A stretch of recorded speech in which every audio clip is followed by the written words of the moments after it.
Lotus reality and agro farming వారు premium farm land projects మన పొలం ఫేజ్ 1, 2 మరియు 3 కంప్లీట్ చేసుకొని మన పొలం phase 4 Wasar village at Narayana Khed లో ఆగస్టు 15 ఇండిపెండెన్స్ డే రోజు గ్రాండ్ లాంచ్ చేయడం జరుగుతోంది. లాంచింగ్ మరియు ఇండిపెండెన్స్ డే సందర్భంగా 5 గుంటాస్ ల్యాండ్ అవుట్ రేట్ లో బుక్ చేసుకున్న వారికి 1,50,000 రూపాయల డిస్కౌంట్ తో పాటు 2 గ్రాముల గోల్డ్ ఫ్రీగా ఇస్తున్నారు. పూర్తి వివరాలకు సంప్రదించండి. ఓం మహాగణాధిపతయే నమః. ఓం గురుభ్యో నమః. ఓం శ్రీమాత్రే నమః. పరమేశ్వర స్వరూపమైనటువంటి జ్యోతిష, వాస్తు మరియు ఇతర అనేకమైనటువంటి శాస్త్రములను మనకు అందించినటువంటి మహర్షులకి నమస్కారం. హయగ్రీవ హయగ్రీవ హయగ్రీవేతియో వధేత్తస్య నిస్సరతే వాణి జన్హుకన్యా ప్రవాహవత్. అరుణాం కరుణాతరంగితాక్షీం ధృతపాశాంకుశ పుష్పబాణ చాపాం అనిమాదిభిరావృతాం మయూకైః అహమిత్యేవ విభావయే భవానీం. శ్రీమాత్రే నమః. ప్రేక్షకులకి ఆ లలితాంబిక అమ్మవారి యొక్క అనుగ్రహం పరిపూర్ణంగా కలగాలని మనస్ఫూర్తి కోరుకుంటూ, మనకి ఇప్పుడు మనం చెప్పుకోబోయేటువంటిది ఏంటంటే కుజుడుకు సంబంధించింది. చాలామంది స్తంభన అనుకుంటున్నారు, కానీ కుజ స్తంభన కాదు. అది కుజుడు నీచ పొందుతున్నాడు. ఎప్పటి నుంచి అంటే మనకి అక్టోబర్ 21వ తేదీ నుంచి నీచ పొంది కరెక్ట్గా డిసెంబర్ 6వ తేదీ 6, 7 తేదీల్లో మళ్ళీ వక్రిస్తాడు. అదే నీచపడి వక్రిస్తాడు.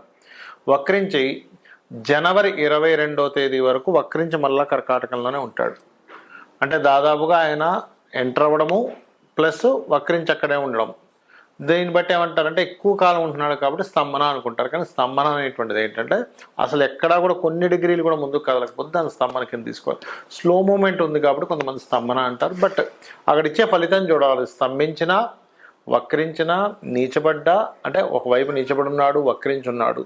ఆ నీచబడినటువంటి ప్లానెట్ ఏ రాసులను చూస్తుంది, ఏ గ్రహాలను వీక్షిస్తుంది అనే దాని మీద ఆధారపడి ఉంటుంది. ఎప్పుడు కూడా గుర్తుపెట్టుకోండి. కాబట్టి ఈ యొక్క ఫలితాలు ఏవైతే ఉన్నాయో చెప్తుంది నేనైనప్పటికీ కూడా చెప్పిస్తుంది సాక్షాత్ లలిత అమ్మవారిగా భావిస్తూ, ఏ ఏ లగ్నాల వారికి, లగ్నం తెలియని వారి రాశిని చూసుకోండి, ఎటువంటి మంచి జరగనుంది, ఎటువంటి విషయాల్లో వీళ్ళకి జాగ్రత్తలు చూసుకోవాలి, ఏ పరిహార మార్గాలు చేసుకోవాలనేటువంటిది ఇప్పుడు మనం తెలుసుకుందాం.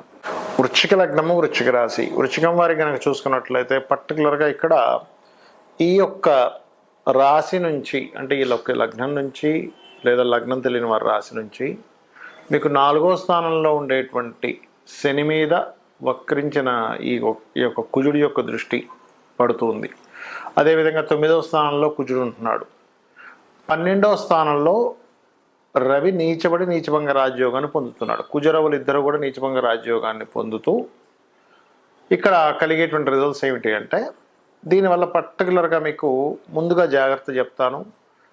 ప్రాపర్టీస్ అమ్మడం, కొనుగోలు చేసేటువంటి విషయాల్లో, ఏదైనా ఒక సబ్జెక్ట్ నేర్చుకునేటువంటి వాటి గురించి విషయాల్లో, అలాగే అన్నదమ్ములకు సంబంధించిన, అంటే మీ తండ్రి గారు ఇచ్చిన దాంట్లో మీకు అన్నదమ్ములకి పంచుకునేటువంటి ప్రాపర్టీ షేరింగ్ చేసుకునేటువంటి అంశాల్లోని, ఆరోగ్యము అండ్ విద్యా సంబంధించిన విషయాల్లోని, తల్లిగారి ఆరోగ్య విషయంలోని కాస్త జాగ్రత్తగా ఉండాలి. మరి ఇక్కడ కొన్ని బెనిఫిట్స్ కూడా ఉన్నాయి. ఎప్పుడైతే కుజుడు మనకి 21 అక్టోబర్లోకి ఎంటర్ అవుతున్నాడో ఆయన, ఈ యొక్క రవి మీద దాని యొక్క ప్రభావం ఎప్పుడైతే పడుతుందో ఇది ఇచ్చే రిజల్ట్స్ కొన్ని హైయర్ ఎడ్యుకేషన్ రిలేటెడ్, లేకపోతే లాంగ్ జర్నీస్కి వెళ్ళడం ద్వారా, విదేశాలకు వెళ్ళడం ద్వారా ప్రత్యేకంగా చూడండి. ఒక్కోసారి కొంతమంది విదేశాలకు ఏదో చదువుకుందామని వెళ్ళి చదువుతూ ఒక మంచి ఉద్యోగాన్ని కూడా సంపాదించుకుంటారు, ఒక చిన్న సర్వీసెస్లోకి వెళ్ళి కూడా. ఆ రకంగా ఏంటంటే హైయర్ ఎడ్యుకేషన్కి విదేశాలకు వెళ్ళేటువంటి వారికి చాలా బాగుంటుంది. నాట్ ఓన్లీ హైయర్ ఎడ్యుకేషన్, ఇక్కడ దశమాధిపతి రవి అవుతాడు కాబట్టి ఉద్యోగపరంగా వెళ్ళేటువంటి విషయాల్లో కూడా బాగా కలిసి వస్తుందని చెప్పుకోవచ్చు. అందులో ఎటువంటి సందేహం లేదు. ఇన్వెస్ట్మెంట్స్ సరిగ్గా చూసి కనుక ఈ యొక్క 21 అక్టోబర్ నుంచి నవంబర్ 16 లోపల మీరు కనుక ఏదైతే ఇన్వెస్ట్మెంట్స్ చేస్తారో ఆ సమయంలో చేసే ఇన్వెస్ట్మెంట్స్ లేదా గతంలో చేసిన ఇన్వెస్ట్మెంట్స్కి మీకు అక్కడ బాగా కలిసి రావడము ఇటువంటివి చూపిస్తున్నాయి. కాకపోతే ఎప్పుడైనా 12వ స్థానము ఇన్వెస్ట్మెంట్స్కి ఎట్లాగో ఖర్చు స్థానంగా కూడా చెప్తూ ఉంటారు. ఒక్కొక్కసారి కంపల్సరీ ఖర్చు చేయాల్సిన పరిస్థితి రావడం ఇటువంటివి కూడా ఇస్తూ ఉంటుంది. అదేవిధంగా 9th హౌస్లో కుజుడు ఉన్నందుకు కొద్దిగా అక్కడ కొంచెం తండ్రి గురువుల ద్వారా కొంత స్ట్రెస్ కూడా ఉంటుంటుంది. అయితే మీరు దీని యొక్క ప్రభావం తగ్గాలి అంటే పర్టికులర్గా మీకు శని 4లో ఉండి వక్రించినందుకు ఏదైనా ప్రాపర్టీ తీసేసేయాలి, అమ్మేసి ఇంకో దగ్గర కూడా కొనుక్కోవాలనుకునే దానికి మాత్రం బాగా సహకరిస్తుంది. అయితే మీరు కుజ, రవి, శని, కేతు ఈ 4 గ్రహాల దగ్గర దీపారాధన చేయండి, మీకు అన్ని విధాలా బాగుంటుంది. మరియు గోచారంలో ఈ గ్రహాల వల్ల దేశ ప్రపంచ వ్యాప్తంగా కూడా ఏమిటనేది తెలుసుకుందాం.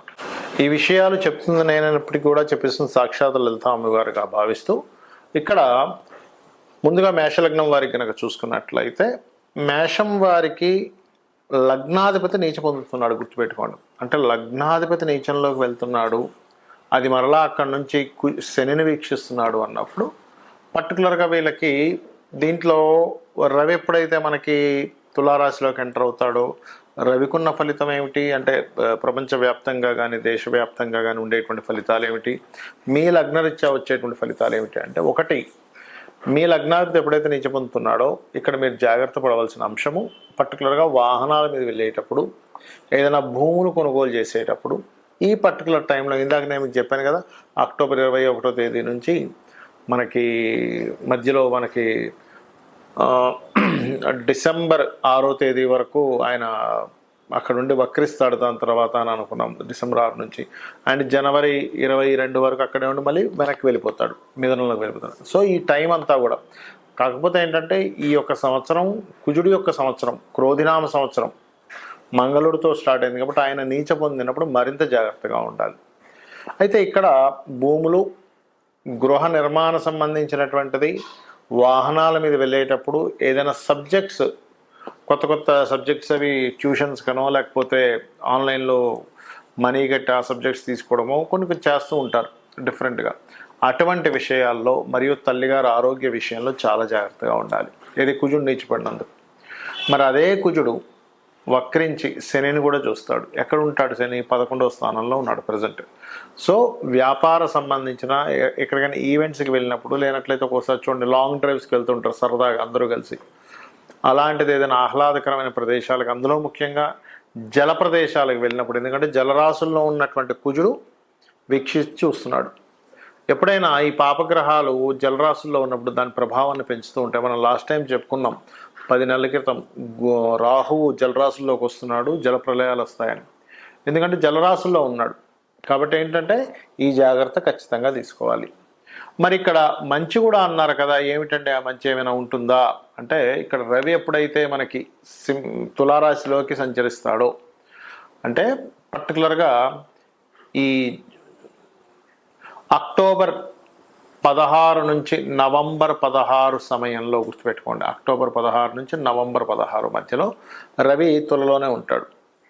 ఎప్పుడైతే తులారాశిలో ఉంటాడు రవి, ఆ సమయంలో ఈ కుజుడి యొక్క దృష్టి రవి మీద పడ్డందుకు పార్ట్నర్స్ వల్ల కానీ లేకపోతే జీవిత భాగస్వామి వల్ల కానీ ఒక గొడవలాగా జరిగి మళ్ళీ అది మంచిగా, అంటే కొంత స్ట్రెస్ ఉంటుంది. ఆ పార్ట్నర్స్ బిజినెస్లు అండ్ అలాగే సంతాన సంబంధించినటువంటి విషయాలు, ఒక్కోసారి చూడండి అమ్మో సంతానం ఇంకా కలగరన్నారండి కానీ ఏంటో లక్కీగా అయింది అంటూ ఉంటాం. లేదా రాజకీయ సంబంధించిన, ఎందుకంటే పంచమాధిపతి నీచభంగ రాజ్యంలోకి వెళ్ళాడు అక్కడ. కాబట్టి మేషం వారికి సడన్గా ఏదో ఒక, అంటే ప్రభుత్వం మీద ఏదో వ్యతిరేకత రావడం వల్ల మీరు దాని ద్వారా మీరు హైలైట్ అవ్వడము, మేషం వారు పర్టికులర్గా ఇట్లాంటివి చూపిస్తున్నాయి. బికాజ్ ఆఫ్ పంచమం ఈ సంతానాన్ని, ఫ్రెండ్స్ని, మీ యొక్క ఆలోచన విధానాన్ని, మీ యొక్క ప్లానింగ్ని, మరియు అదేవిధంగా రాజకీయ సంబంధించిన విషయాల్లో సడన్గా ఒక మిరాకిల్ లాగా జరిగేటువంటి యోగాన్ని ఇస్తాడు అక్కడ రవి. కాబట్టి ఈ జాగ్రత్తలు ఇవి తీసుకోవాలి. మరి రెమెడీ ఏం చేసుకోవాలి? కుజుడు శని గ్రహాల దగ్గర దీపారాధన చేయండి, వీలైతే రవిగ్రహం దగ్గర కూడా దీపారాధన చేయండి, గోవుకి బెల్లము క్యారెట్స్ తినిపించండి, అన్ని విధాలా బాగుంటుంది. ఇక మనము దేశవ్యాప్తంగా ప్రపంచవ్యాప్తంగా ఎటువంటి ఫలితాలు వస్తాయో కూడా తెలుసుకుందాం.